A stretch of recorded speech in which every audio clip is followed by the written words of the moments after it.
How's it going, everyone? The PlayStation Plus monthly catalog update has been revealed for the month of October, and I don't think it's a great monthly update. I do think the top title is worthwhile and exactly the type of game that should be added to PS Plus Extra that offers value, is somewhat recent, and that still goes for a relatively hefty price, but I think it fits all that category.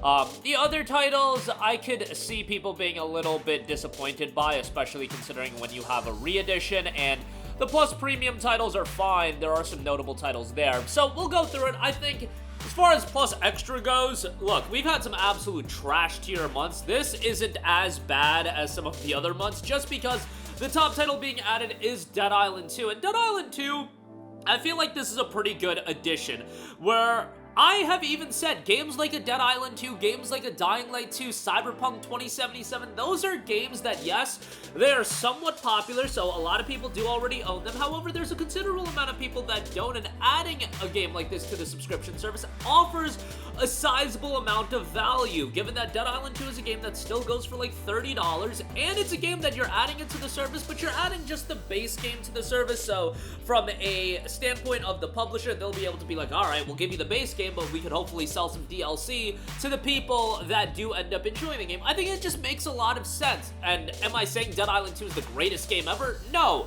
it's far from that, but it is a pretty enjoyable game as like a action title, and especially given the zombie thematic, we're in the month of Halloween, I feel like from that standpoint, it does thematically make a lot of sense, and it's a game that I've been calling for getting added to Plus for quite a while. Like, if you've been watching this channel as far as my coverage of Plus, I've referred to Dead Island 2, Dying Light 2, as well as Cyberpunk consistently as games that I feel like are good examples of games that, obviously, I'm not expecting day one first-party titles or day one major releases. You know, a Plucky Squire, that's one thing, but if we're talking like day one Dead Island 2 getting added, that's not gonna happen. But after a considerable amount of time since the launch of the game, and, you know, not being the biggest game in the world, but still going for a hefty price point, I think this is a good addition, all things considered. But then you get the rest of the catalog updates. 2 Point Campus is there. Take your simulation management experience to a class above with 2 Point Campus, the sequel to the multi-million setting 2 Point Hospital. 2 Point Campus is jam-packed with new creative tools to help you build the university of your dreams. The academic year begins with a summer break, giving you enough time to get everything looking great before your students move in. So there you go with that if you're into that sim-style game. Then you have the Dark Pictures anthology, The Devil in Me.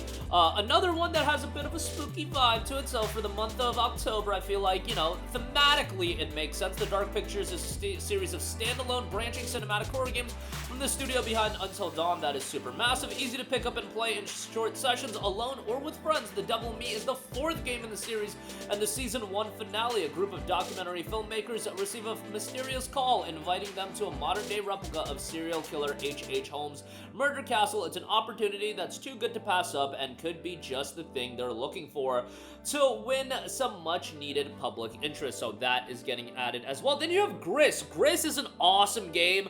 Visually, presentation-wise, it's one of the more emotionally captivating and gripping games, and I describe it as one of the games that really does showcase video games as an art form because it is such a compelling and unique experience. I know that's kind of a corny saying, you know, video games is an art form, but no, really, I feel like the way this is going to resonate with people is very much going to differ from person to person and how you engage with more emotionally evocative experiences, so to speak, and I feel like Gris does that really well. It's a game that goes fairly cheap, like on Steam right now, it's $1.49, but as an addition to PS Plus Extra, like, I do like it. I think highly of Gris from a value standpoint. If we're just talking monetarily, again, it is a game that goes for super cheap, so it's not going to offer you a ton of value, but if you've yet to check out Gris, I do think it's a worthwhile playthrough, and it's fairly short, like 3.5, 4 hours, and you'll be through the game, and yeah, you can move on to the next game, but it'll probably stick with you for a little bit. Return to Monkey Island is an unexpected, thrilling return of series creator Ron Gilbert that continues the story of legendary adventure games The Secret of Monkey Island and Monkey Island 2, LeChuck's Revenge, developed in collaboration with Lucasfilm's game.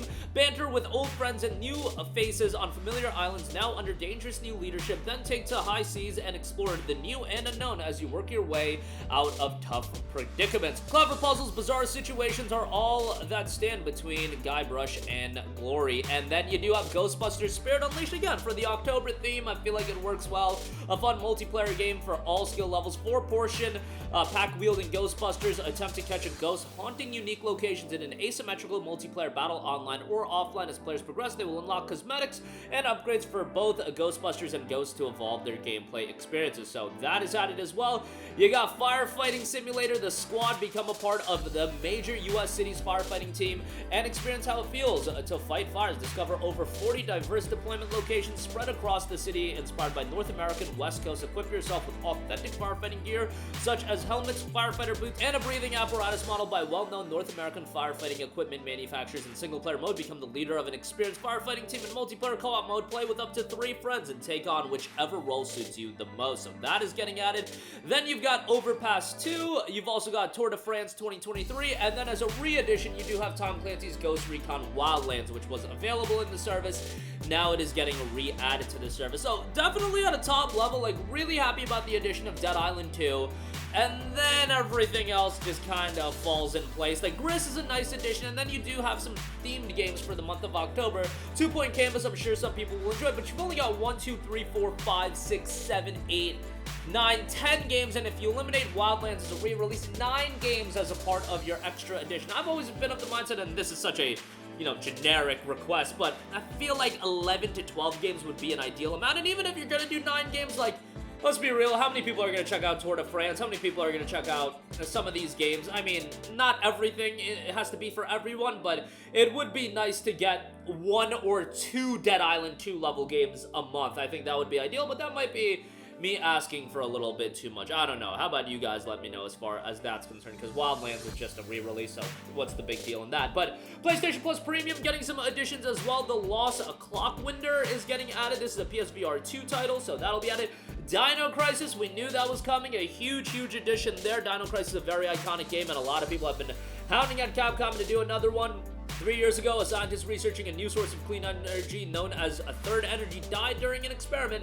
Now alarming reports arrive from an agent dispatched to a small country in the South Seas. A member of government spy team tasked with extracting the scientist heads for the isolated island where the military facility is located. So Dino Crisis added, and then Siren is being added. Experience Siren, originally released on PS2, now enhanced with up-rendering, rewind, quick save, and custom video filters. Midnight, a siren calls in a sea of red water, mysteriously surrounds the mountain village of Hanuda. Slowly, a terrible force transforms the inhabitants into Shibido, undead husks of their older selves, fueled by evil and hate. Plays one of 10 characters caught in a living nightmare. So for your horror fans out there, another one that goes thematically with the time. And then lastly, R-Type Dimensions EX, the coin-op classics R-Type and R-Type 2 are together on PS4. Fight through all 14 Vito-infested stages in retro 2D graphics or shiny 3D graphics, so a bit of a throwback there with both R-Type titles. And overall, Plus Extra, I think, is mediocre at best. Like, Dead Island 2 is a great addition, but everything else, like Gris, I love that as a game, but it's not going to resonate with everyone, and I don't think a lot of people are going to be, like,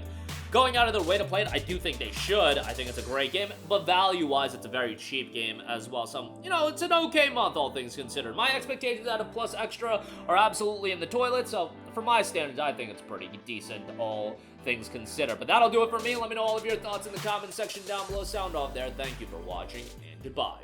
Hey guys, we hope you enjoyed the video, and if you did, make sure to hit the subscribe button, and if you're already subscribed, do us a favor and hit the bell icon. This way you'll be notified whenever we post a new video. That's the best way to keep up with all of our uploads, and we usually try to upload 2 videos a day. And with the bell icon hit, you'll be notified whenever we do upload a video. As always, thanks for watching.